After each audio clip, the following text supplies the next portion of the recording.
Хәрби частьтә бүген татар җырлары яңгырый. Декабрь ахырында армиягә чакырылган егетләр туган як моңнарын сагынырга өлгердек диләр. Бүгенге көн гадәттәгечә катгый режимда үтми. Бишәрдә атлары торабыз. Безне өйрәтәләр строй,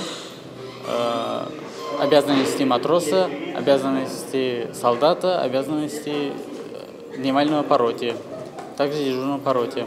Укыйбыз, сөйләшәбез, душлашабыз. Evet dostlar var benim. Монда элемтәчеләрне әзерлиләр. Аннан кала физик әзерлек, күнегүләр, берничә чакрымга йөгерү, егетләр чыныга.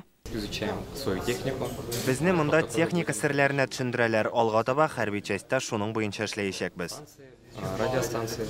Халык һәм армия бердәм акциясе барышында бүген алар кунаклар кабул итә, якташлары хәл белергә килде. Апас һәм Кайбыш районы комиссариатлары вәкилләре хезмәт итү шартларын карый, аралаша. Смотрели, как живут. Татарстан җитәкчелеге йөкләмәсе буенча республика районнары билгеле бер хәрби частьләрне шефлыкка алды. Без монда яшәү, хезмәт итү шартларының нинди икәнлеген карадык. Хәрби часть белән һәрчак элемтәдә торабыз.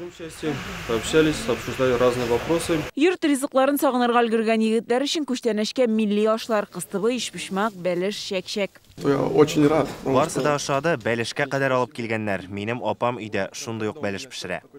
Просто замечательно. Яшь армиячеләр отрядына йөрүчеләр дә килгән иде. Алар хәзердән үк солдат тормышы белән таныша. Гумбринчка станциясына артиллерийский училище кірмәкче булам. Город Санкт-Петербургта. Менә шундый таләпләрем бар. 19 көнне стрельбища барабыз. Танковое училище Казанга. Ульяновскидәге частьтә хәзер Татарстаннан 38 кеше хезмәт итә. Ярты ел укыганнан соң алар башка төбәкләргә җибәреләчәк.